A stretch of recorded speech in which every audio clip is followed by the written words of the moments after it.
Buenas tardes, bienvenidos y bienvenidas a esta jornada de memoria colectiva, invitados por Tzavta Innovación en este día previo, en realidad, al 24 de marzo, donde conmemoramos el Día de la Memoria por la Verdad y la Justicia. Tenemos un encuentro de lujo por los invitados y también por todos ustedes que están y se suman en esta actividad. Nosotros pusimos un poquito música antes porque hasta en tiempo virtual la gente le cuesta entrar, va a ir incorporándose, me imagino, distintas personas, pero queríamos que pierdan lo menos posible de esta actividad. Los invitamos a quienes quieran contarnos de dónde están escuchando, que escriban en el chat, preguntas y comentarios. También vamos a usar este mismo medio, tanto los que están viendo acá en Zoom o participando vía Facebook.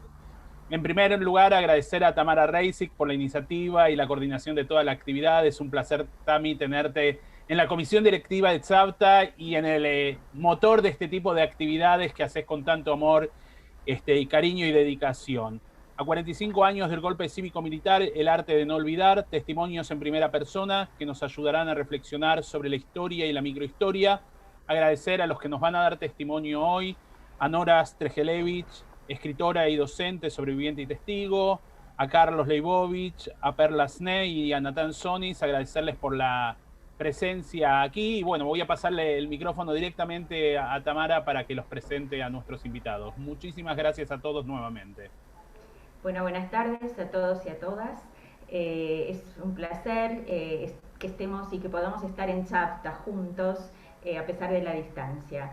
El arte de no olvidar es el título de un libro de Nora Strejelevich, a quien agradezco especialmente por haberlo cedido, por haberlo prestado, y creo que resume de algún modo la idea de este encuentro.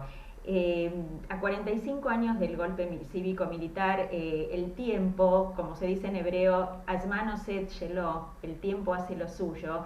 El tiempo nos brinda una perspectiva para pensar cuestiones como memoria, olvido, testimonio, recuerdo, ya con otra perspectiva, con la perspectiva que dan los años que transcurren. Para eso convocamos para este encuentro a Nora Strejelevich y a Carlos Leibovich, para que nos brinden su testimonio. Ellos son dos sobrevivientes que estuvieron secuestrados en el mismo centro clandestino de tortura y exterminio Club Atlético en el año 77, y ambos marcharon a Israel una vez que salieron de allí. Y también agradecerle especialmente a Perla Sney y a Natán Sonis por las reflexiones que seguramente nos ayudarán a pensar estas cuestiones. Bueno, Nora, como ya dijo Quique al presentar, escritora y docente, escribió varios libros, pero el último se llama Un día allá por el fin del mundo, que es de 2019. En lo personal quería comentar que cuando leí Una sola muerte numerosa de Nora, que es su libro, podríamos decir su libro más testimonial, publicado en 1997, el libro me impactó especialmente porque era la primera vez que yo leía un testimonio narrado literariamente, es decir, hasta diría poéticamente. Y en él Nora mezcló voces, pensamientos suyos y de otros, no solamente su voz. Y ella dice ahí: tenía claro que iba a empezar a hablar desde el preciso instante en que pasara la puerta de ahí, y fue lo que hice. Desde que salí empecé a hablar, y hablé sin parar hasta hoy. Y ahora te escuchamos, Nora. No te escuchamos, desmuteate, por favor. Gracias, Tamara. Muy emotivo estar acá. Les voy a pedir que me perdonen, ya que me presentaron como escritora, me voy a dar el lujo de leer de ese libro mientras haga la presentación. Pero ante todo les voy a contar a vuelo de pájaro ciertas circunstancias de mi secuestro en julio del 77. Fue una redada colectiva que tuvo lugar entre el 15 y el 16 de julio, unos 3 meses después del secuestro de mis primos, Abel y Hugo Strejelevich. Caímos en orden cronológico y en distintos domicilios. Graciela Barroca, pareja de mi hermano Gerardo. Gerardo y Manuel, un compañero de estudio de la carrera de física, y al final yo. Solo Manuel y yo fuimos liberados tras unos días de cautiverio en el Club Atlético. Entre ambos pudimos juntar algunas piezas del rompecabezas y reflexionar a dúo. A Manuel le llamó la atención que los del llamado Comando Conjunto que eran la policía y el ejército, después lo supimos, le cuestionaran por qué se había juntado con un judío, mi hermano, y encima bolche. Y cuando fui a hablar con los padres de Graciela, me contaron que durante el allanamiento le preguntaron al padre, un hombre retirado de la Marina, por qué había dejado que su hija saliera con un judío. Esto no me sorprendió, debido a que mi experiencia personal coincidía en este aspecto.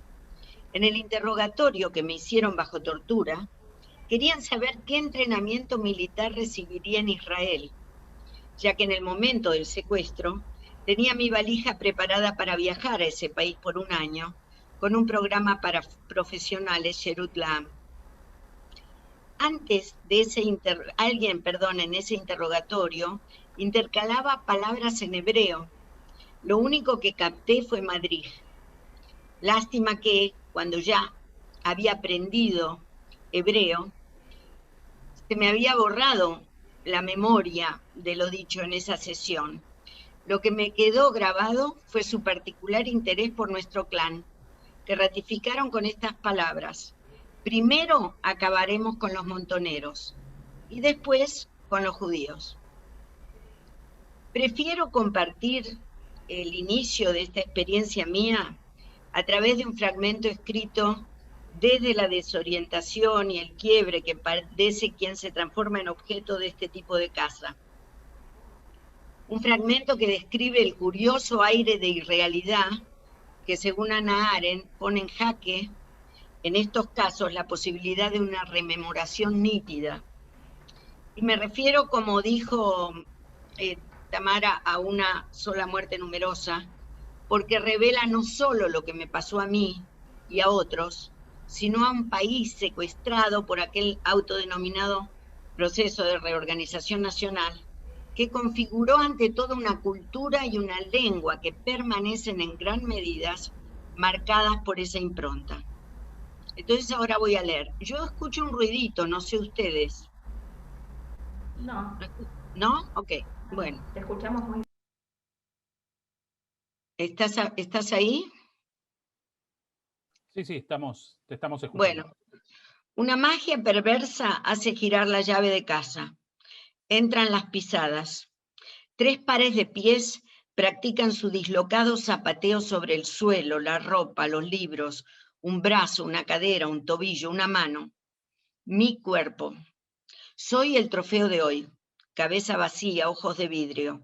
Los cazadores de juguete me pisan. Pisa pisuela, color de ciruela. El rito exorciza mis pecados en el templo del Ford Falcon sin chapas. Templo verde con antena que acelera por corrientes a contramano, pasando semáforos en rojo sin que nadie parpadee. Lo de siempre. Pero no todos los días. O todos los días. Se rompen las leyes de gravedad. No todos los días una abre la puerta para que un ciclón desmantele 4 habitaciones y destroce el pasado y arranque las manecillas del reloj. No todos los días una trata de escapar cuando la puerta se torció, la ventana trabó y una gime acorralada por minutos que no corren. No todos los días una tropieza y cae, manos atrás, atrapada por una noche que remata su vida cotidiana. Una se marea por la vorágine de retazos, de ayeres y ahoras, aplastados por órdenes y decretos. Una se pierde entre sillas dadas vueltas, cajones vacíos, valijas abiertas, colores cancelados, mapas destrozados, carreteras inacabadas. Una apenas siente que los ecos modulan, te querías escapar, puta, y que una boca inmensa la devora. Pero una está aquí, en este cuerpo precario, suelas tatuadas en la piel, bota en la espalda, arma en la nuca. De pie, y una se para, sumisa, confundida, atontada, vencida, y grita: me llevan, mientras dedos metálicos se clavan en la carne.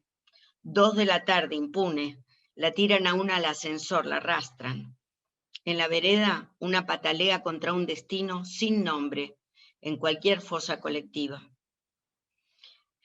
Lanzo mi nombre, con pulmones, con estómago, con el último nervio, con piernas, con brazos, con furia.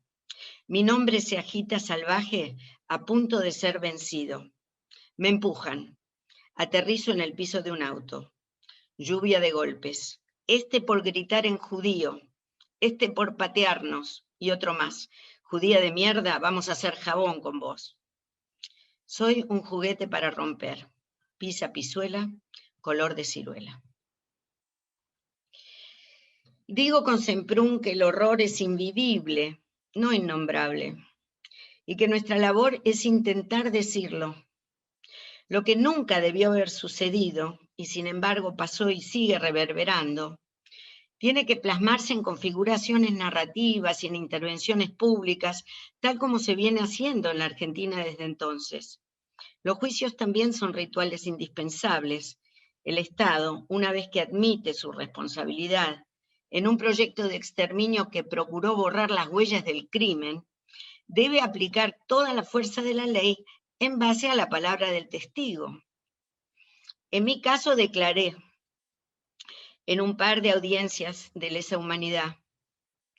Y aunque hoy por hoy los fiscales no interrogan, sino que piden un relato, el testimonio en sala judicial cumple una función y hay un régimen al que hay que acomodarse.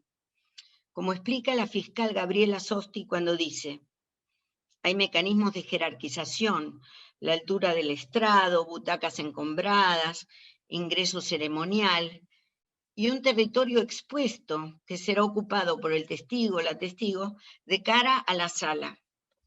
A los jueces, a los fiscales, a los defensores, a los imputados, a la sociedad. En estas condiciones, la voz del testigo cobra legitimidad y tiene un efecto en la condena, pero su lenguaje requiere explayarse fuera de este circuito para ejercer otros efectos en la comunidad.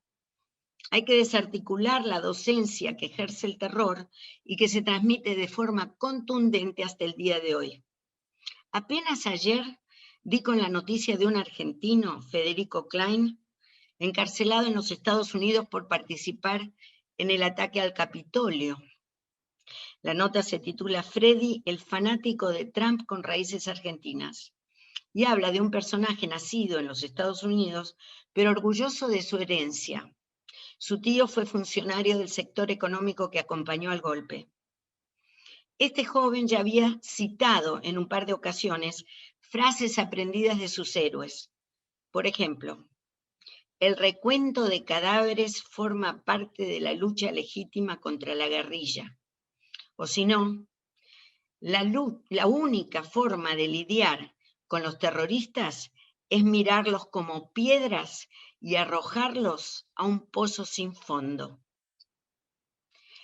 El léxico del terror sigue vigente y, como sabemos, ha recuperado su potencia, de modo que urge responder desde el revés de la trama, como decía David Viñas. Desde ese lugar intento contarlo también yo, con ironía o con humor negro, como en el siguiente glosario. Y con esto pronto termino, pero voy a leer algo más de este libro. Para no perturbar, perjudicar o desprestigiar las actividades de las Fuerzas Armadas, de seguridad o policiales, hay que hablar con propiedad, emplear un rico vocabulario. Abatir al enemigo, matar o chupar niños, jóvenes, adultos o ancianos. Se incluyen mujeres embarazadas. Chupar, secuestrar. Chupadero, hábitat natural del secuestrado. Secuestrado, el que está en la joda. Estar en la joda, ser militante o tener ideas que difieran de la militar. Idea militar, salvaguardar la patria, la familia y la propiedad.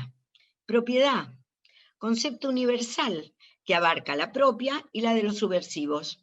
Subversivo, dícese de todo elemento disociador y disolvente al cual se le coloca un tabique.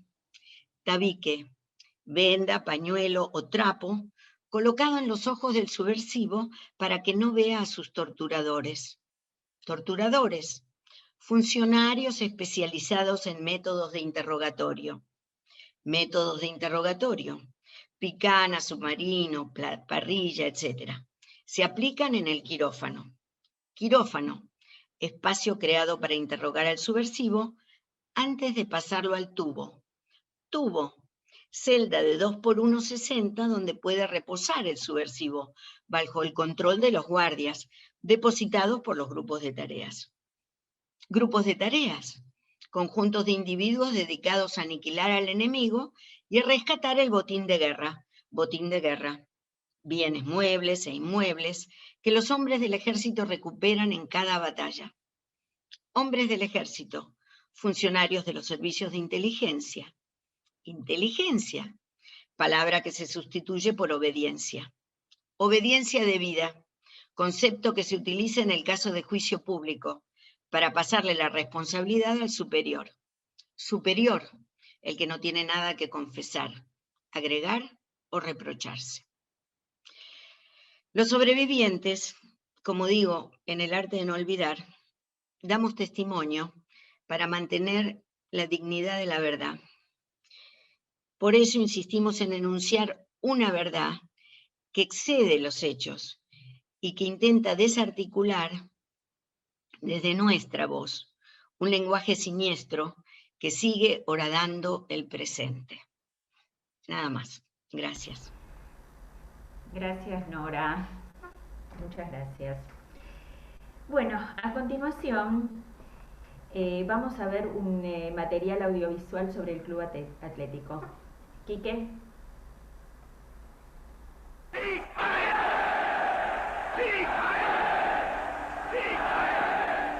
Este centro tiene la particularidad de haber quedado enterrado durante más de 30 años. A diferencia de otros lugares, otros espacios que se han recuperado han sido refuncionalizados, han perdido evidencias. Paradójicamente, este espacio quedó bajo tierra y quedó congelado en el tiempo. Encontramos distintos elementos, distintos objetos, muchos uniformes, fragmentos de uniformes, insignias, botones, cachiporras, y particularmente este objeto que es un interior de gorra policial. Tiene estas inscripciones y marcas, dice nazista, tiene la esvástica, da cuenta un poco de la ideología que tenían en el ámbito del centro clandestino los represores, y por otro lado también da cuenta de algunos testimonios que cuentan que se escuchaban audios de marchas alemanas, de discurso de Hitler, y que se ensañaban particularmente con secuestrados de origen judío. Es lebe Deutschland!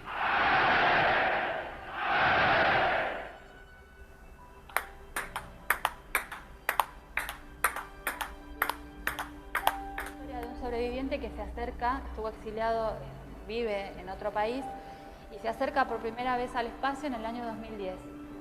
Hace el recorrido, conoce el lugar, ve los objetos, y cuando ve la pelota de ping-pong se emociona y nos cuenta que él durante todos esos años pensó que el juego del ping-pong era un audio que le pasaban como método de tortura. Entonces, al ver la pelotita, él puede resignificar este recuerdo, ¿no? Y años más tarde nos cuenta que el hecho de haberla visto hace que deje de sonarle ese sonido, ese ruido en su cabeza.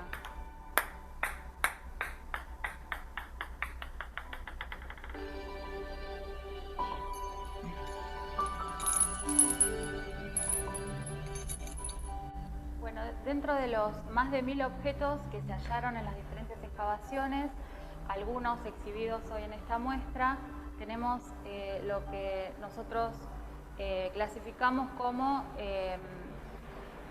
elementos de uso cotidianos dentro del centro clandestino.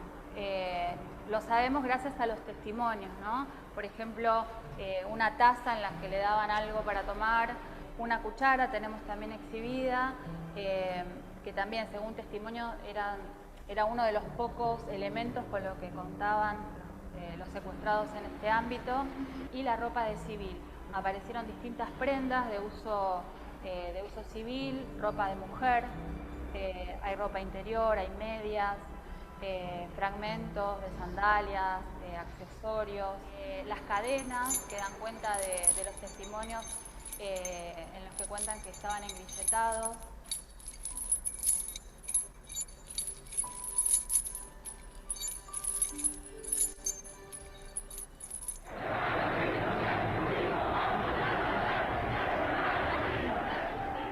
Decidimos abordar un lote de objetos metálicos por ser sensibles a la corrosión, por tener determinadas características, y uno de estos objetos, para nuestra sorpresa, que estaba inventariado como placa de metal, en realidad no era una simple placa, sino que tenía una imagen, y esa imagen teníamos que, digamos, de determinar cuál era su contenido, para lo cual hubo que imprimirla, y ahí pudimos hacer una lectura más detallada, ver que tenía una manifestación.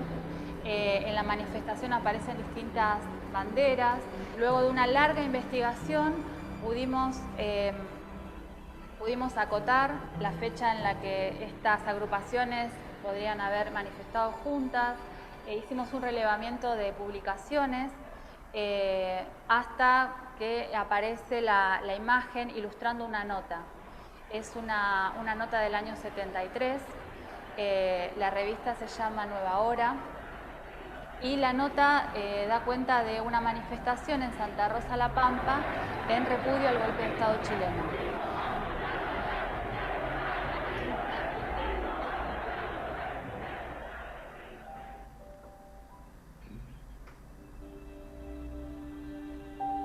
Hoy estos objetos cumplen diferentes roles. Desde el punto de vista judicial, digamos, son prueba. Desde el punto de vista testimonial, desde el punto de vista histórico, y también siempre decimos que tienen un rol sanador, porque para muchos sobrevivientes y familiares que se encuentran por primera vez con algún objeto con el que se sienten identificados o pueden identificar la identidad de un ser querido, un ser desaparecido, es muy importante. Muchas veces los sobrevivientes tienen recuerdos confusos o hay cosas que han olvidado definitivamente, y el hecho de verlos, de poder estar en contacto con ellos, es importante para que ellos puedan empezar a recordar.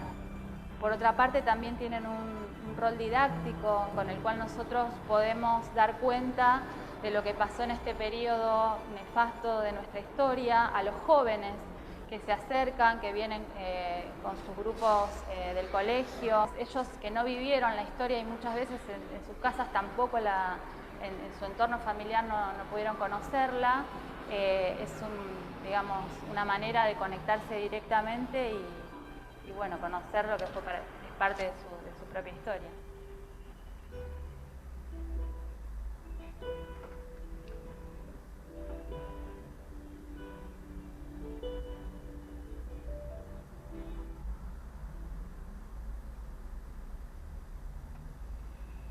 Bueno, en el material que vimos recién, la persona que explicaba hablaba de un sobreviviente que escuchaba el sonido de una pelotita de ping-pong. Y la persona que escuchaba ese sonido es Carlos Leibovich.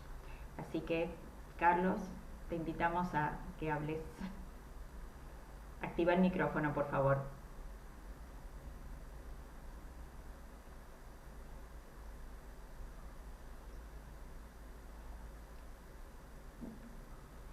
A ver.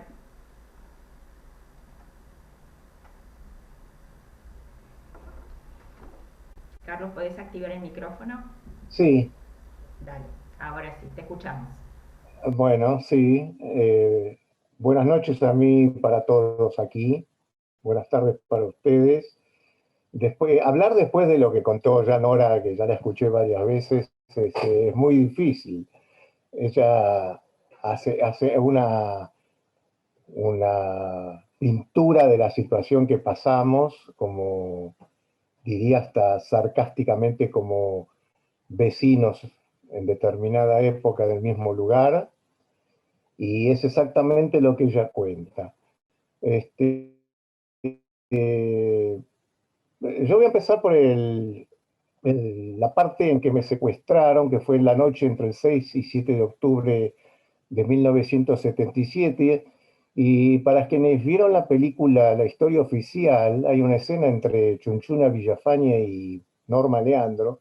Se ponen un poquito alegres y empiezan a contarse sus historias, Y creo que es también una parte que me representa totalmente porque me acuerdo de esa escena de memoria, ya quedó incorporada en mi cabeza el tema de que vivían en el departamento de la calle La Prida. Yo vivía en la calle La Prida.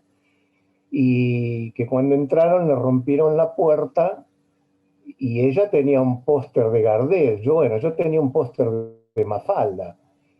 La bestialidad es la misma contada por Nora, eran unos 10, 15 tipos a cara descubierta, armados hasta los dientes. Yo jamás había visto tanta arma pesada en mi vida. Estábamos en ese momento, mi ex mujer Mónica, que está presente en este panel, como mi hija, que también está presente en el panel, mi hijo Damián, mi hija María, la empleada doméstica que nos ayudaba en la tarea doméstica, Teresa, y su hijita recién nacida de 2 meses. Todos, hasta la nena de 2 meses, fueron llevados a una pieza a punta de arma mientras rompían las casas buscando elementos sospechosos y subversivos. Tuve un poco de suerte porque el día anterior yo había tirado todas mis publicaciones que me gustaba leer, como Evita Montonera y El Descamisado. Bueno, lo tiré todo y medio como que me salvó eso. Me arrastraron afuera, quedando las demás personas en una pieza, amenazadas. Me tiraron dentro de un auto y en algunos momentos que el tabique se me movía de los ojos y con los movimientos bruscos pude ver en el edificio arriba gente en los balcones, porque era un espectáculo. La zona estaba liberada, no había tránsito, y a los años, cuando volví a preguntar, por supuesto nadie había visto nada, ni cosa entendible. El miedo es pesado, y me tiraron dentro de ese Falcon, que lo reconocí porque conocía de autos y conocía la parte que tiene el Falcon atrás, en el asiento de atrás. En el camino recogieron una nena, 14, 15 años, que la tiraron encima mío, y que ella creía que era un chiste de sus amigos lo que estaba pasando, hasta que le pude susurrar: no hables más porque no es un chiste, estos están haciendo estas cosas. No podía dejar de llorar la piba y no lo podía creer. En ese trayecto levantaron 4 o 5 personas más. Mi primera impresión como judío desaparecido fue cuando me tiraron delante de una mesa de un interrogador a la entrada del club atlético y me desnudaron. Y lo primero que escuché fue la expresión, cuando me vieron circuncidado: ¡ah, judío! Y ahí pensé que no había mucho más que esperar de mi vida, pero tuve suerte. Estuve ahí unos 7, 8 días, fui contando los días con el pan que nos daban en la comida, que no la toqué durante 7, 8 días, bajé muchos kilos, y uno empieza a activar su memoria de películas y series de televisión y cosas que había visto. Entonces empecé a contar los días con las miguitas de pan. Así pude saber el día que me liberaron, pude agarrar todas las miguitas y contarlas. Fueron los 8 días donde el escarmiento fue grande. No sé por qué le digo escarmiento, la brutalidad era muy grande. Pude reconocer a una persona que estuvo muy astuta y muy ligera, decirme su nombre por si me liberaban, y así fue. era Teresa Israel, la abogada de presos políticos, y como Nora me pasó de que desde el día que me liberaron sentí la necesidad de contarlo hasta a los perros, contarle a todo el mundo lo que estaba pasando, lo que me había pasado. No sé si interesa saber, por ahí sí, que pasé por todo el tipo de tortura, como el submarino, simulacros de fusilamiento, que son muy crueles, y la pelotita famosa de ping-pong. Eso me tuvo muchos años preocupado, porque al principio de la liberación no podía dormir con todo un cuarto oscuro, sino con algún velador prendido, alguna luz prendida, y escuchaba todo el tiempo el TikTok de la pelotita de ping-pong. Efectivamente, en uno de los viajes que hice de visita a la Argentina, me encontré con la pelotita en el Club Atlético. Quiero recalcar el extraordinario trabajo que está haciendo el equipo, la mesa de consenso y trabajo del Club Atlético y el equipo antropológico que trabaja ahí. Hacen un trabajo maravilloso para desenterrar el lugar. Mi intención de desenterrar ese lugar, aparte de ser parte de la historia, es una parte muy personal mía, porque quiero cerrar círculos. Cuando vi la pelotita, efectivamente, fue la primera noche que pude dormir y no escuché el ruido de la pelotita. Y cerré un primer círculo muy importante. Me faltan los círculos de llegar hasta hasta el tubo donde yo estuve, la celda, y me faltaría ver a todos los genocidas presos, que es un poquito más difícil. Pero si se sigue trabajando como se está haciendo en gobiernos que apoyan el trabajo de las organizaciones de derechos humanos, se va a lograr. Por eso yo personalmente creo que es muy importante no cambiar el rumbo, sea quien sea, pero no volver a gobiernos que creen que los derechos humanos es un curro, por ejemplo. Y no volver a gobiernos de negacionistas. Todo esto ocurrió. Fueron 30.000 y fue un genocidio. Ese fue un círculo también muy importante que cerré cuando vine a testimoniar, que le pude decir a 3 jueces, delante de algunos acusados, cuando me preguntaron si quería agregar algo más a mi declaración, dije que sí, y que lo que quería agregar era que decirles de que fueron 30.000 y fue un genocidio. Y bueno, eso es en grande, más o menos. Los recuerdos que quedan son muy dolorosos, como cuando nos llevaban al baño todos encadenados y pasábamos por un lugar donde había un escalón y siempre se caía uno, y cuando se caía uno se caían todos, porque era una fila de gente atada con cadenas en los tobillos. Hoy en día hablar de la venganza es imposible contra la crueldad y la gente de este tipo de pensamiento, pero creo que el paso importante que se podría dar sería institucionalizar en los colegios, desde los chicos de primer grado, que conozcan esta historia, pero institucionalizarlo a nivel oficial, no en determinadas escuelas que sé que lo hacen, como programa de historia. A mi llegada a Israel, a la semana que me liberaron, mis hijos tenían 2 años y medio y 3 años y medio, y a los 4 y 5 años que ya habían crecido, nos vinieron a hacer un programa para televisión israelí sobre los desaparecidos de Argentina. El papá de Jaimovich, de Alejandra Jaimovich, se comunicó con nosotros. Él estaba en la comisión de familiares de desaparecidos y detenidos.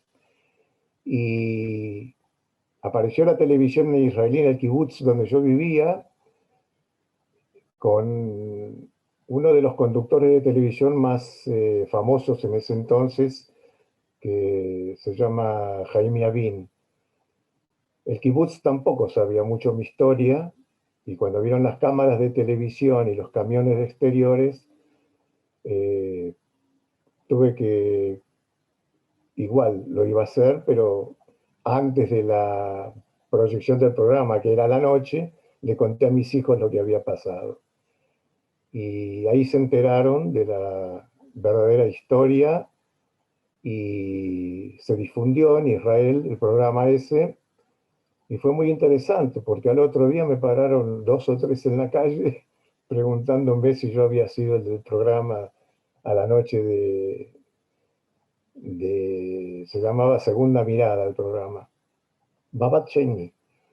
Así que,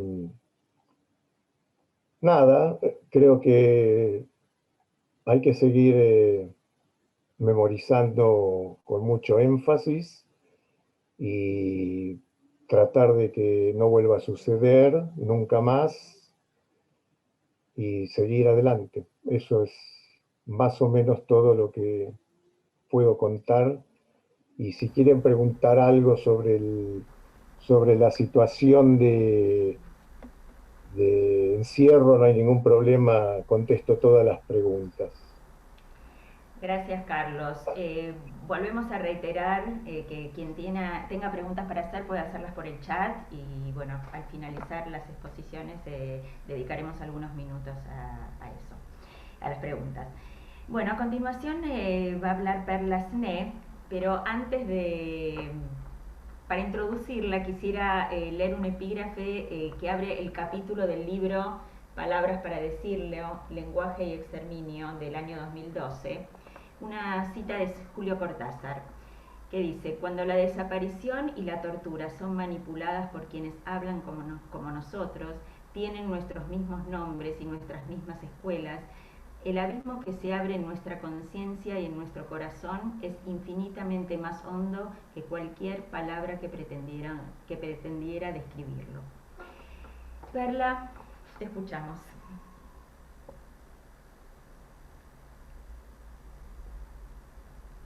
Bueno, si para Carlos era difícil hablar después de Nora, imagínense para mí hablar después de Carlos y Nora. Y además, después de que Tamara leyera un epígrafe que tengo incluido en el texto que les voy a leer. Lo voy a volver a leer, entonces empiezo por la cita de Julio Cortázar. Cuando la desaparición y la tortura son manipulados por quienes hablan como nosotros, tienen nuestros mismos nombres y van a nuestras mismas escuelas, el abismo que se abre en nuestras conciencias y en nuestro corazón es infinitamente más hondo que cualquier palabra que pretendiera describirlo. Comienzo por decir que crecí en una tradición que hace de la memoria un precepto. Recuerda y nunca olvides, solemos redundar, de generación en generación. De pequeña, esas palabras me dejaban algo perpleja, ya que lo que mandan recordar es justamente lo inolvidable, al punto que, aun quienes no lo vivimos, podemos recordarlo con detalle. Pero por entonces, eso moraba en otras lenguas. En castellano, la cosa era más fácil, la memoria menos grave. Al fin y al cabo, acá los trenes iban a la playa. Sobreimprimo a esto una imagen, una foto. El blanco y negro denuncia su antigüedad. En el estrecho recuadro, un montón de chicos y chicas se apiñan en torno a un escritorio. Tras ellos asoma el enorme pizarrón. Las sonrisas iluminan la seriedad transpirada de sacos y corbatas. Las vinchas y el cabello recogido animan el gris de los jumpers. De entre todas las miradas dirigidas a la cámara, hay dos que me atraviesan. A mí, la que mira la foto, no la que está en ella. Una es la de Q, amigo cuyo nombre me reservo por pudor amoroso. Está ahí, al fondo, estirándose para sobresalir entre tantas cabezas con gomina. Ni él ni nadie sabe que la voraz incandescencia del terror lo espera a la vuelta de la esquina. La otra mirada es la de alguien que rehúso nombrar. Lo veo agachado en primer plano. Ni él ni nadie sabe aún que será de los que alimenten, con cuerpos como el de Q, esa voracidad inminente. Imagino que se miraron a los ojos, que se reconocieron en un vuelo indescriptible del que solo uno de ellos regresó. Nada asegura que las cosas hayan sido exactamente así, pero me tomo de las palabras del poeta. Alguna circunstancia puede variar, pero la historia es sustancialmente verdadera. Menciono estos recuerdos ensoñados porque no quiero hablar de memorias, sino con ellas. Ahí en la foto estamos todos juntos, al borde de ese abismo al que también fue arrojada la lengua en la que unos y otros crecimos, entendiendo que tarea era un deber escolar y perejil un condimento barato. De allí la lengua emergió emponzoñada, y ya para siempre, de una operatividad asesina, plagada de expresiones que, como abscesos por reventar, no pueden, parafraseando a Martínez Estrada, decirse sin miedo. Compartimos desde entonces una lengua que nos separa, pero no en el sentido en que toda lengua separa, desplegando escollos y malentendidos que nos hacen seguir hablando. No, lo que nos separa en esta lengua no es el malentendido, sino esa materialidad feroz, inequívoca, privada de todo matiz metafórico, aquello que dio cuerpo, o cuerpos, a lo que prefiero llamar terror nacional. Terror, no un sentimiento que inunda a un sujeto, sino un conjunto de acciones específicas, meditadas y planificadas para destruir a otro. Un terror que, si bien se nutre de lenguajes heredados, no carece de originalidades propias. Para decirlo con un término caro a esa lengua, para calificar todo pensamiento, ese terror no es foráneo, es tan nuestro como el mate. Un terror que se apropia de las significaciones y señala a los destinados a la aniquilación, organiza las acciones para realizar esa tarea y despliega técnicas de exterminio que tienen como condición necesaria el arrasamiento subjetivo previo a la aniquilación física. Terror nacional, entonces, como cuando se dice cuestión nacional o duelo nacional, o doctrina, o seguridad, o catástrofe nacional. Es decir, un estado trágico, universal y radical, a cuyo nivel la cosa pública se vuelve cosa privada de todos y cada uno. En este sentido, el terror y su lengua son, no pueden no serlo, una cuestión nacional. A todos y cada uno atañe que decir avión y río, como dice un título de Nora Strejilevich, alcance para espeluznarnos. A todos y a cada uno atañe que términos cotidianos como capucha o parrilla nos estremezcan sordamente. Hasta en traducción, el terror nacional aporta su propio escozor, porque ¿cómo pronunciar mirando el río el desolador término de Primo Levi, los hundidos, sin que una materialidad funesta nos pudra la lengua? No se trata de pedirle documentos a las palabras. No hay vigilancia que valga cuando la lengua se desata. El habla no se ordena, salvo en el terror. Tratemos más bien de atender a las palabras que nos quedaron en la boca, lo sepamos o no. Interrogarlas es un modo de hablar con memoria, pero no es tarea fácil, siendo que es una lengua que dio nacionalidad a la muerte. La desaparición de personas seguida de tortura y muerte es llamada internacionalmente la muerte argentina, cuenta Osvaldo Bayer. El Oxford English Dictionary lo define con claridad. Les leo la traducción de la definición del diccionario de Oxford. Cualquiera de las muchas personas que desaparecieron en Argentina durante el período del gobierno militar entre 1976 y 1983, presumiblemente asesinadas por miembros de las Fuerzas Armadas o de la policía, usualmente en plural. Lo usual de ese plural no es anecdótico, es signo de su sistematicidad. Con todo, esta entrada está incompleta.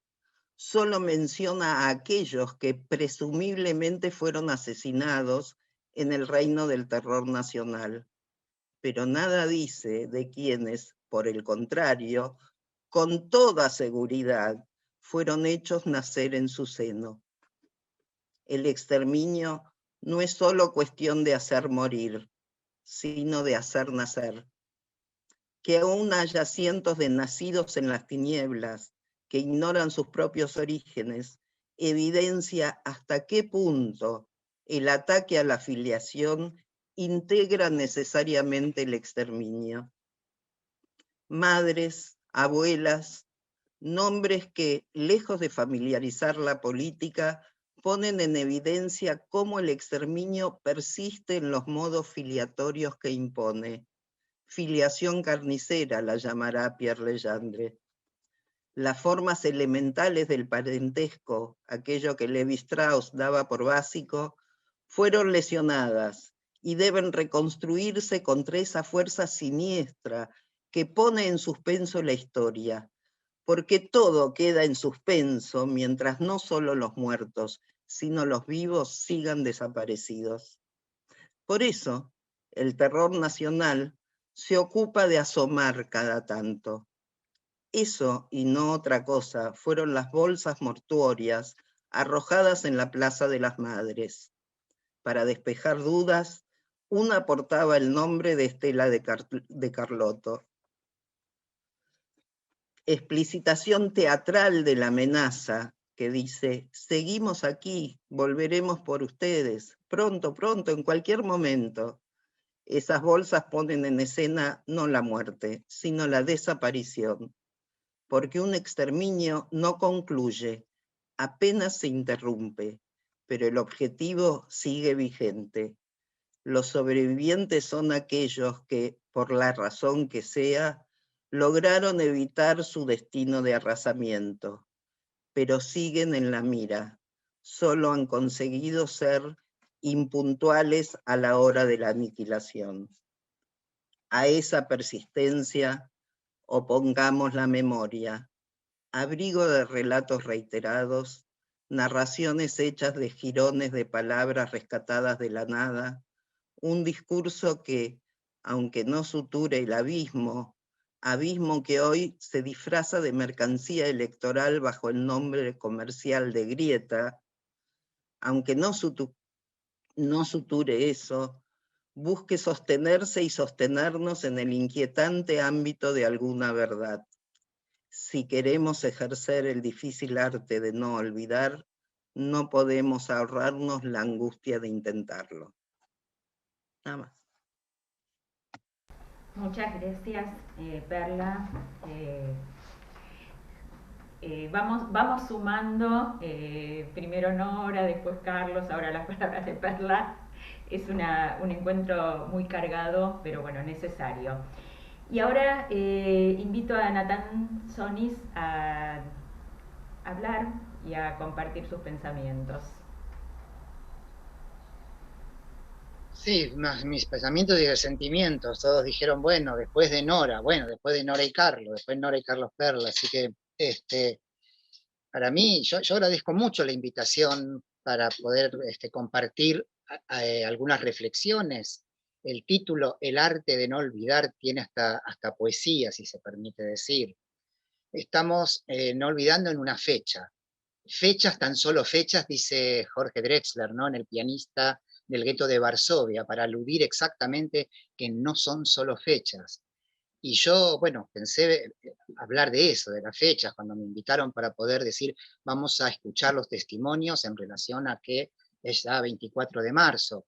Porque una fecha que se conmemora es un relato, es una referencia en forma apretada, comprimida. ¿Qué relata? Y relata lo que la sociedad elige recordar. Una sociedad tiene su calendario. Era Kierkegaard que decía que solo se puede vivir mirando para adelante, pero solo se puede comprender mirando para atrás. Y si miramos para atrás, rescatamos fechas que nos organicen la mirada, no sea un manojo de sucesos. Estas miguitas de pan de marcar cuántos días, qué pasó, cómo fue, cuándo empezó.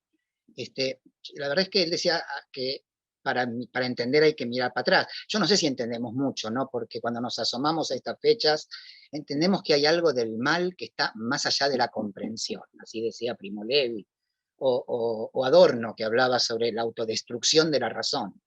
Pero elegimos fechas para conmemorar. Elegir es dar sentido y también descartar otras fechas. A veces mantenemos una fecha, pero le cambiamos el contenido. Por ejemplo, sigue siendo el 12 de octubre, pero ya no festejamos ningún descubrimiento. Ahora elegimos recordar de otra manera esa misma fecha en que se abrieron las puertas al genocidio quizá más grande de la historia. Conmemoramos. ¿Qué conmemoramos? El Día Nacional de la Memoria por la Verdad y la Justicia. Es el título con el que conmemoramos. Esta denominación se decretó por ley en agosto del 2002. No cumple 20 años todavía, en breve. Recordemos que también en estos breves 20 años, en el 2017 se trató de metamorfosear su significado, pero no se pudo, porque el entonces presidente tuvo que rectificar el decreto que convertía el 24 de marzo en un feriado más imovible. Pero hubo una presión de los organismos de derechos humanos y tuvo que dar marcha atrás con un nuevo decreto. Y quería mencionarles que este nuevo decreto decía que ese gobierno, desde ningún punto de vista, ha buscado desconocer el valor simbólico e histórico de esta fecha. Bueno, yo soy psicoanalista, a veces cuando escucho negaciones o afirmaciones pienso en lo contrario. Afirmar esto, están negando lo que han querido hacer. Conmemorar. La verdad es que emociona escucharlos y cuesta un poco organizarse. Pues conmemorar tiene una etimología. Meter en forma colectiva un contenido en la mente. ¿Saben por qué es la etimología? En latín, con es juntos. Estamos en presencia de algo social, del grupo. Y memo es recordar. Raro es el verbo, eso no importa. Pero como ven, la etimología es poder ingresar en la mente de los sujetos contenidos. Y esta es una tarea, a veces silenciosa, a veces no tan silenciosa. No es singular, sino que es pública. Actos así ayudan a mantener ese ingreso en la subjetividad de un contenido. Es una operación social, seleccionar qué elegimos recordar, que es la contracara de lo que elegimos olvidar. A ver si me explico en esto. Cuando algunos visitan ciudades, dicen, yo voy al cementerio, conozco la ciudad según cómo están. Otros dicen, yo voy al shopping, entro a un supermercado. Neruda decía que para conocer una ciudad necesitaba caminarla. Walter Benjamin decía que para conocer una sociedad había que verla desde sus bordes, es decir, desde los que habitan al margen de los paradigmas oficiales. Yo creo, con Yerushalmi, un historiador israelí también, yo creo que hay una manera de visitar una sociedad o una ciudad. ¿Saben cuál? Interrogar, interpelar las fechas que recuerda. Entonces, eso también es visitar una sociedad. Decir, a ver, ¿qué recuerdan acá? Nunca es un estado definitivo, ya lo dije lo del 12 de octubre, sino enmarcado en este interjuego de qué es lo instituido que antes era un proyecto instituyente hasta que un gobierno lo instituyó. Quiero volver a este movimiento, ¿no? De decir, hay un acto oficial, hay un gobierno que dice que esto se pasa a formar parte del calendario de un país. De la misma manera se elige una fecha, se elige una plaza, se elige una calle, se instala una estatua. Y se elige también olvidar. Bueno, Perla, me emocionaste con el tema de que nombraste a Osvaldo Bayer, gran luchador para destituir calles o monumentos que se eligieron para conmemorar canallas. Porque también hay que elegir qué desterramos, ¿no? Este es el juego de lo instituido y lo instituyente. Opera en los cambios de lo que queremos recordar. Los recuerdos son a partir de estos testimonios. Escuchamos estos testimonios en una sociedad que lucha contra el olvido. Yo les propongo una imagen como para ir cerrando la idea. Asomarnos a los recuerdos de una sociedad, o sea, a sus fechas, a sus calles, sus plazas, como si fuesen el sello de agua, como una filigrana en una hoja de papel. ¿Vieron la filigrana, esa señal, esa marca transparente hecha en el papel cuando se lo fabricó? Lo vemos cuando ponemos la hoja tras luz, está ahí. Bueno, sobre esa hoja vamos escribiendo nuestra subjetividad, nuestra historicidad, que nunca será una hoja en blanco. Hay que desterrar ese individualismo del self-made. Esta es la hoja que nos brinda el orden social que habitamos. Somos, crecemos, nos configuramos como personas en esa hoja que tiene marcas invisibles, y esas fechas que se conmemoran son parte de esas marcas, parte subliminal, parte inconsciente, pero esas marcas son la moral de una sociedad. Eso es la moral. Entre lo que se olvida y lo que se conmemora, se configura la moral con que cada uno de nosotros va a ir escribiendo su ética. Esa ética está pulsando, está palpitando, está vibrando de forma invisible en las fechas que se eligen para conmemorar. Y si no las elegimos, son costumbres, serán parte de lo social.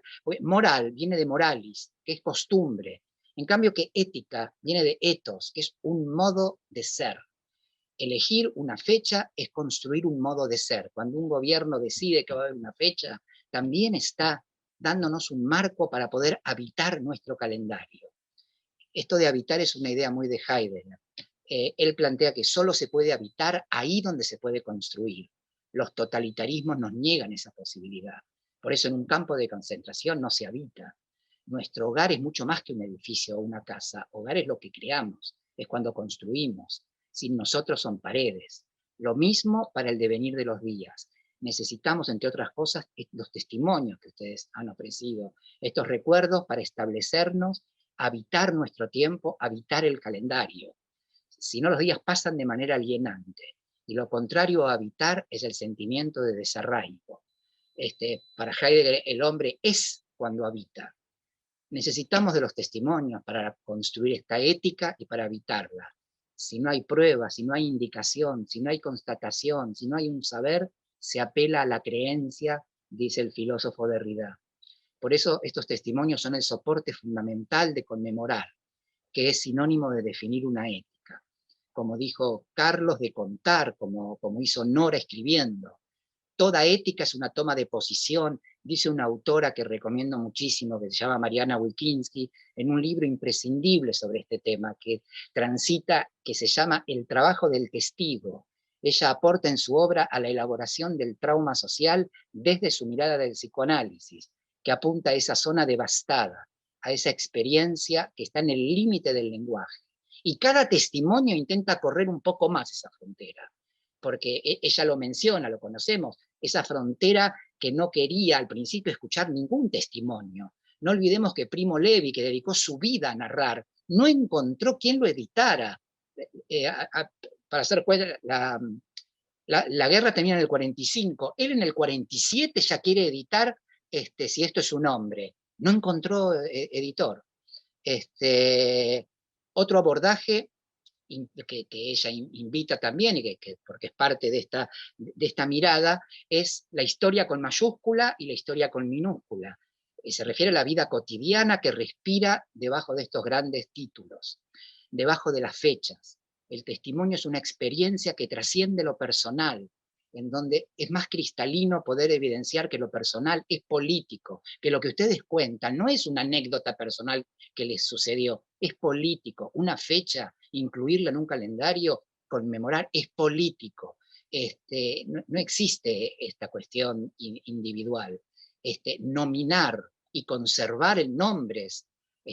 Osvaldo Bayer quería sacar, y lo logró, el pasaje Rauch, que ahora se llama pasaje Discépolo, cambiar y olvidar un nombre, es político. Bueno, yo regreso a los testimonios de ustedes, que permiten decir a Derrida que la memoria no pierda con ustedes ese carácter de porvenir, gracias a ese testimonio. Él decía que hoy, cuando encontramos testimonios, no tratamos cuestiones del pasado, porque escuchando a Nora y a Carlos construimos futuro. Poder respetar una fecha, hacerla parte de nuestra ética, implica también saber qué estamos conmemorando. Bueno, gracias por compartir estas reflexiones con ustedes, por el tiempo que brindaron. Gracias, Natán. Una vez más, vuelvo al subtítulo de del título de nuestro encuentro y agrego que la historia no puede pensarse sin las historias particulares de los seres humanos en cada época en que transcurren. Bueno, Quique, vamos a algunas preguntas.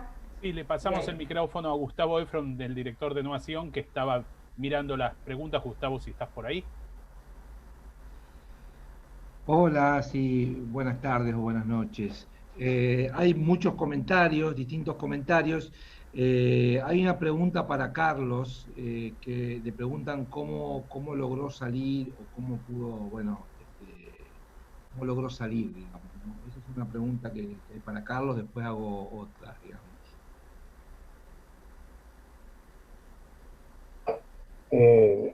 Haría, como es típico el mío, un chiste, pero no sé si la ocasión se da. El humor es bueno siempre. Yo salí por la puerta. ¿Cómo? Salí, en realidad no salí, me sacaron. Cuando hablaba anteriormente de los círculos que quiero cerrar, antes de que me sacaran, me tomaron una foto de frente y de perfil y me sacaron violentamente el tabique de los ojos, con lo cual quedé ciego por el fogonazo también de un flash de la foto. Y ese es otro círculo que me queda por cerrar, que supongo que cuando se abran los archivos, alguna vez van a tener que abrir todos los archivos, aparecerán las fotos también de que nos sacaron, salvo que las hayan quemado, como hacían los nazis. Me sacaron, vino una persona que sería el policía bueno, me dio unas palmaditas y me dijo: usted sabe que a veces se cometen equivocaciones. Le dije, bueno, sí.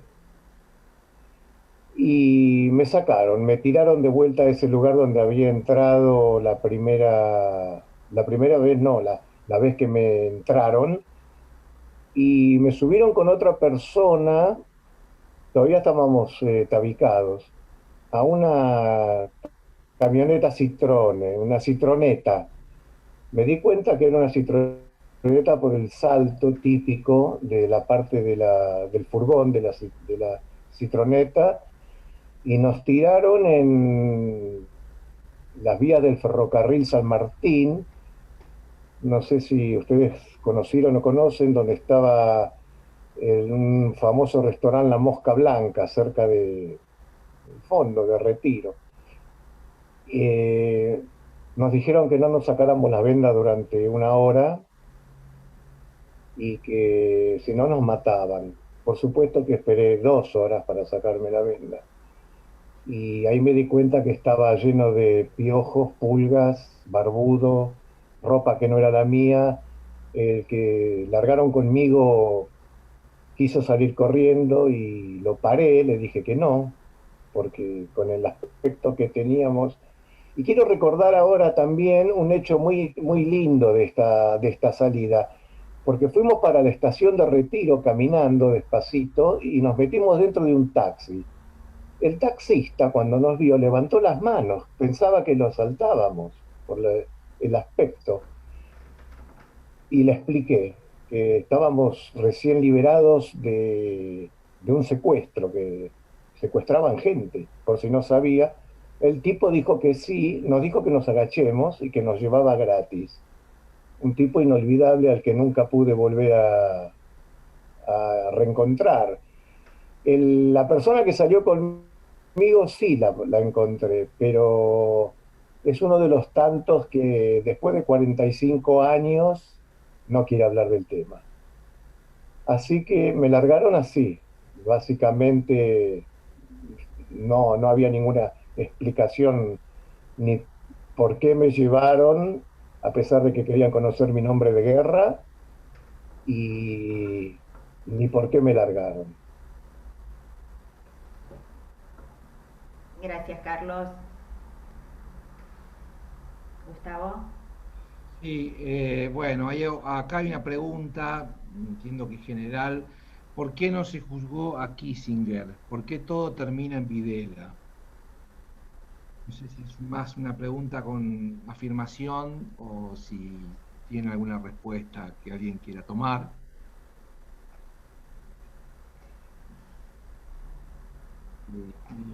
Luego hay un comentario de Mariana Wininski. Gracias Nora, Carlos, Nathan y Perla. Entender cómo la lengua también queda capturada es parte de nuestro trabajo de memoria. Puede ser también un arte el olvidar, en parte cuando el recuerdo impone un modo continuo de mortificación para los sobrevivientes. Hay muchos más comentarios, hay distintos comentarios, pero bueno, tomé este, luego tomaremos otro. Discúlpame, Nora, tengo no sé si vos, a partir del relato de Carlos y por haberlo leído en tu libro, ¿querés contar cómo te liberaron a vos? Estaba pensando que por supuesto, salimos del mismo lugar, era bastante parecido, aunque a mí no me sacaron una foto, tengo que volver y pedirles. Nos reunieron en un lugar que yo empecé a sospechar que era como una comisaría, era algo donde había mucha gente, estábamos con los ojos tapados y nos hicieron sentar en el piso. Y a mí me había contado un compañero, yo no tuve la velocidad que tuvo Teresa Israel y no le pregunté el nombre y no hubo tiempo, vino alguien y ese era un chico judío que me dijo que era judío. Me dijo 2 o 3 cosas y no me dijo su nombre. Y me contó cómo era, me describió que si me llevaban a ese lugar donde me podían trasladar, pero que el traslado podía ser a la liberación o a la muerte.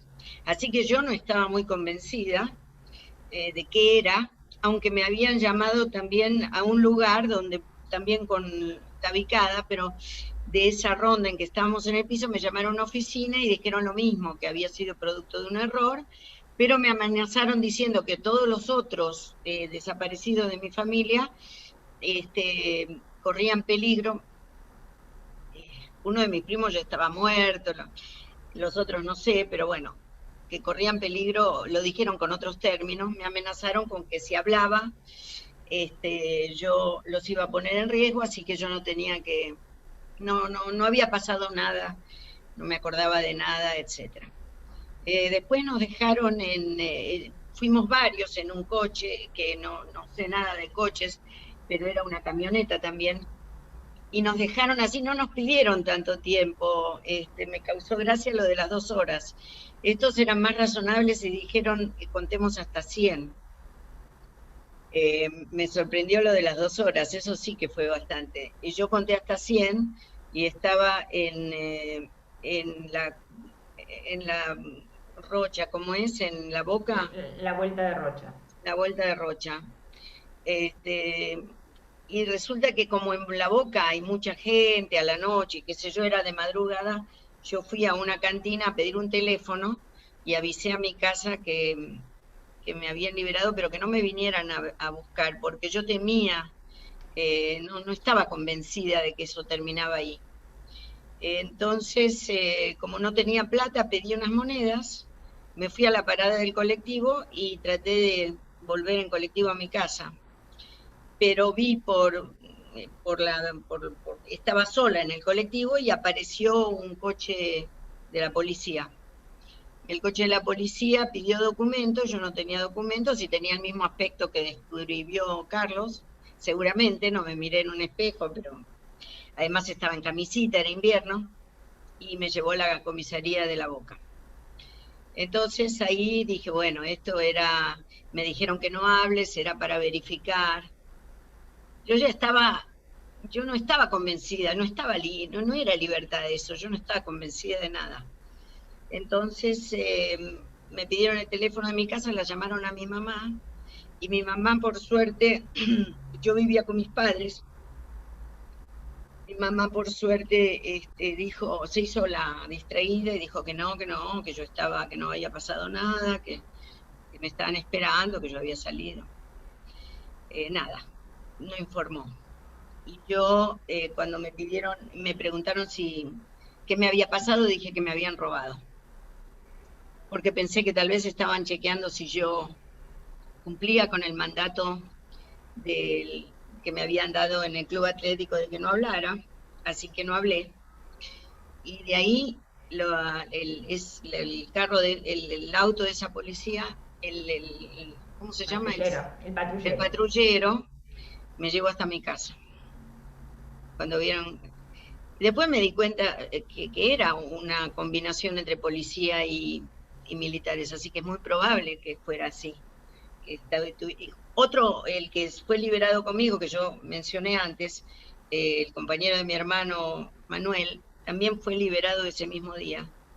Y él vio, antes que yo, o sea, llegó en otro momento y vio que llegaba el patrullero, así que se escapó.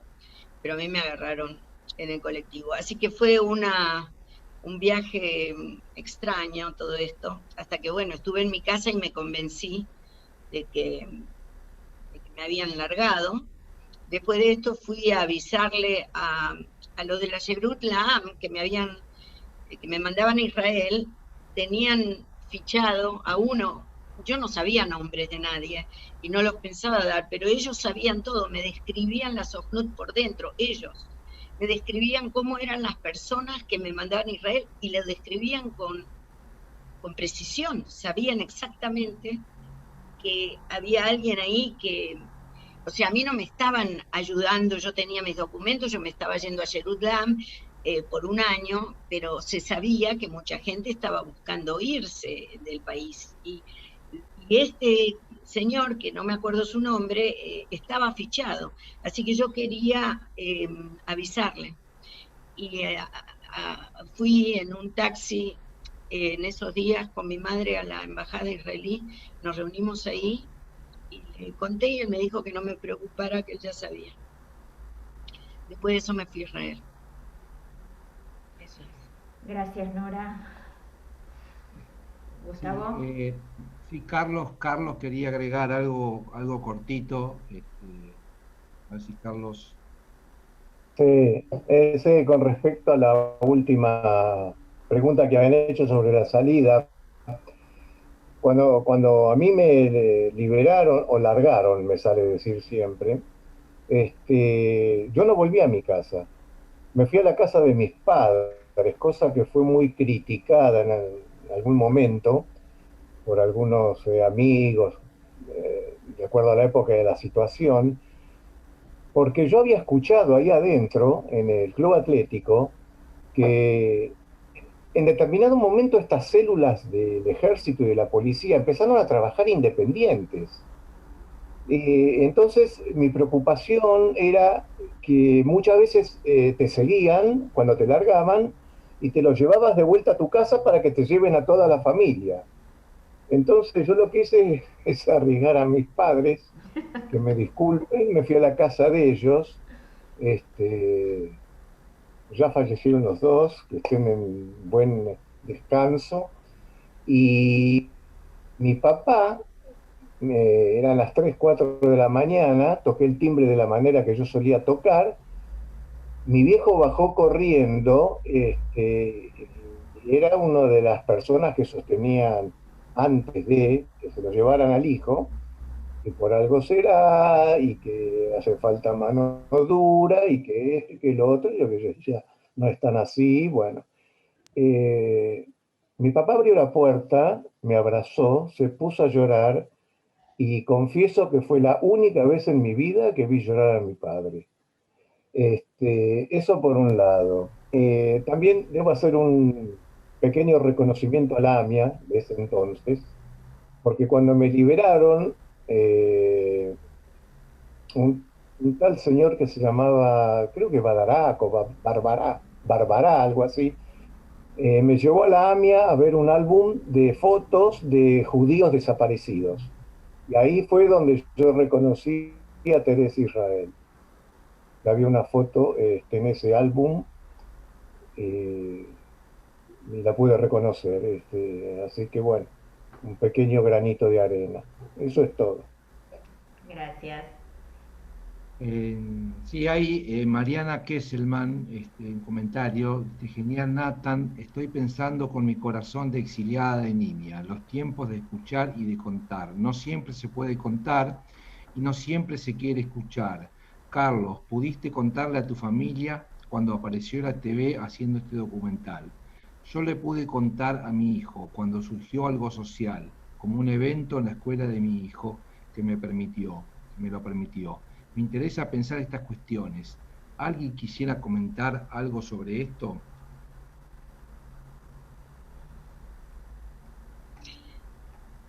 ¿Puedo decir? Dale, Nora, sí. Ahora. Sí. Bueno, yo creo que la Argentina tiene una enorme trayectoria en este sentido, porque todas las intervenciones públicas que se hacen, por ejemplo, en el Club Atlético, Carlos habló de la comisión que, bueno, de los que trabajan en el Club Atlético, los investigadores, los que se dedican a la memoria, ahí hacen muchas actividades. Y, por ejemplo, la primera que hicieron en los años 90 me permitió a mí leer este libro, la primera página de este libro, que es lo que les acabo de leer, donde yo relato el secuestro a ese mismo lugar. O sea, yo estoy viva y contando algo que nunca creí que pudiera llegar a contar en ese lugar, gracias a que los que organizaron ese evento nos llamaron a que dijéramos algo.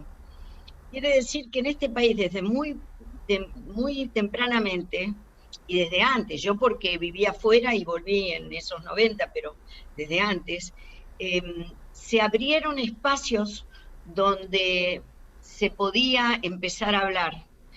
Y eso fue muy importante en esta sociedad, y por eso creo que hay que siempre recordar el trabajo que hicieron todos los organismos, cada uno a su manera, o las comunidades o los barrios con sus baldosas. Todas son formas en las cuales se convoca a la gente para que pueda hablar y compartir estos temas.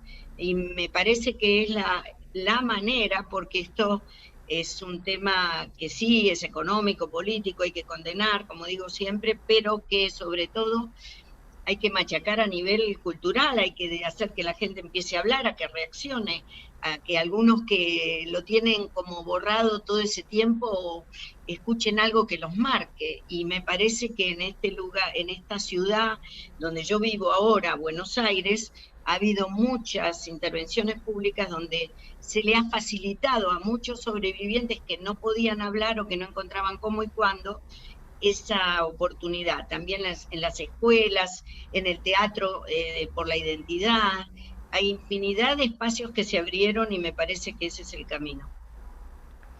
Gracias, Nora. Gustavo, ¿queda alguna pregunta más? No se te escucha, Gustavo. Sí, hay una pregunta. Entiendo que cómo interpretan escenas, digamos, los expositores, aparición de las bolsas negras con nombre en la Plaza de Mayo. ¿Qué pasa con la sociedad argentina? Refiriéndose al reciente evento ocurrido en la Plaza de Mayo.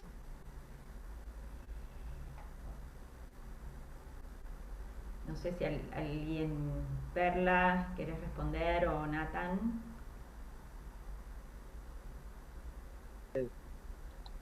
No, lo único que diría es cómo se formula la pregunta de qué pasa con la sociedad argentina. Me parece que pasa con un sector de la sociedad. Lo mismo que el mito de el argentino no tiene memoria. En la Argentina no. Nosotros conmemoramos, recordamos y confirmamos estas cosas. Hay sectores, como toda sociedad, está compuesta de intereses, de sectores dominantes. Lo de las bolsas toca con un significante social muy particular, vibra en algo muy particular que obviamente nosotros lo llenamos de un contenido. Pero cuando uno dice qué pasa con la sociedad, qué pasa con la gente, bueno, ahí es muy difícil. Lo mismo nos ha sucedido en los análisis de la Shoah, sobre el pueblo, sobre es el pueblo alemán, no es, son discusiones muy grandes. Hay sectores que obviamente sabían y festejaban, y les parecía correcto, porque se estaba limpiando un país. Otros sectores no, nosotros no me asumo como la sociedad del país, pero no estábamos contentos con lo que estaba pasando. Bueno, gracias, Nathan. Si te parece, Gustavo, vamos a ir cerrando ya el encuentro. Quiero agradecer especialmente a Nora y a Carlos por su testimonio, y a Nathan y a Perla por sus reflexiones y lo que nos aportaron para seguir pensando este tema. Y quiero cerrar leyendo un poema de Nora, del libro Una sola muerte numerosa, que dice así: mi nombre enredadera se enredó entre sílabas de muerte, desaparecido, ido, nombre nunca más mi nombre. Enajenada de sujeto, no supe conjugarme, no supe recorrer el abecedario de las lágrimas. Perdón que se me fue la página. Retomo. Fui ojos revolviendo ayeres, fui manos atrapando jirones, fui pies resbalando por renglones eléctricos. No supe pronunciarme. Fui piel entre discursos sin salida, sin vestigios, de dónde ni por qué, ni cuándo ni hasta cuándo. No podrás jamás decirlo, jamás decirte, pensé, pero escribirás. Escribiré, sí, miles de ges, de eres, de eses, garabatos vicarios, hijos de mi boca, remolinos de deseos, que fueron nombres. Escribiré látigos negros para domar, ciertas salvajes mayúsculas ahogándome la sangre. Resistiré, resistirás, con nombre y apellido, el descarado lenguaje del olvido.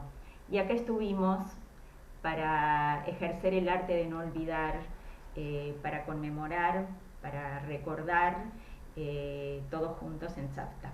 Gracias a todos. Gracias. Muchas gracias, Tamara, por permitirnos esta maravillosa actividad y encuentro. Agradecer de corazón a Nora, Carlos, Perla y Natán por la profundidad, la densidad. A vos de nuevo, Tami, por toda la coordinación, el empeño puesto. Creo que el ejercicio que hicimos colectivo de memoria es extraordinario. Para aquellos que no pudieron ver toda la actividad, algunos que estuvieron entrando tarde, u ustedes mismos que quieran recomendarla, va a quedar en la página de YouTube, de la página de Facebook, y YouTube de Nuación y de Tzavta, para poder seguir viendo. Esto es simplemente una invitación a seguir pensando y reflexionando sobre el tema de la memoria, que es algo que no se conmemora solamente una fecha en particular, y de hecho lo hicimos en otra fecha para no superponer con los otros actos, pero tenemos que hacer el ejercicio diariamente. Carlos y Nora, ¿qué decir frente al testimonio de ustedes? Un ejemplo, una semana antes de Pesaj pensaba que es simbólico también hacer esta actividad y recordar lo que significa la libertad, ¿no? Ustedes celebran doblemente el sentido de la libertad y nos transmitieron a nosotros lo que es ese valor cuando no está presente.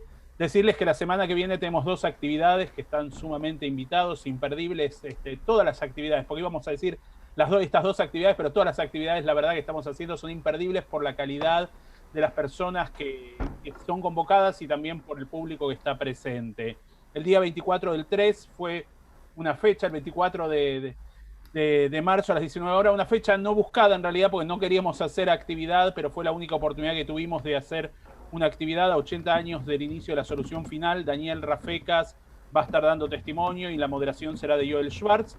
Y el 25 de marzo a las 19:30, con el doctor Daniel Kolodenko, una reflexión previa a Pesaj, fuimos esclavos en Egipto, algunos conceptos acerca del libro del Éxodo. Lo pueden ver también en las páginas, en las redes de Tzavta y de Noación, y también van a recibir seguramente la publicidad por mail. Muchísimas gracias al público que siempre está y acompaña. Sin estar ustedes esto no se podría hacer, por más que esto es virtual, nuestra presencia es real estando aquí. Creo que acompañarnos y se siente que no estamos solos, no es un ejercicio que hacemos de mirarnos por pantalla, sino el sentimiento que atraviesan las pantallas llegan a nuestro corazón. De nuevo, Tami, muchas gracias, Nora, Carlos, Perla y Natán, y bienvenidos a Tzavta Innovación, es nuestra casa, vuestra casa, y cuando quieran estamos invitados, están invitados ustedes para poder seguir charlando sobre este tema y otros más. Muchísimas gracias, buenas noches. Buenas noches a Chag todos. Sameach para todos.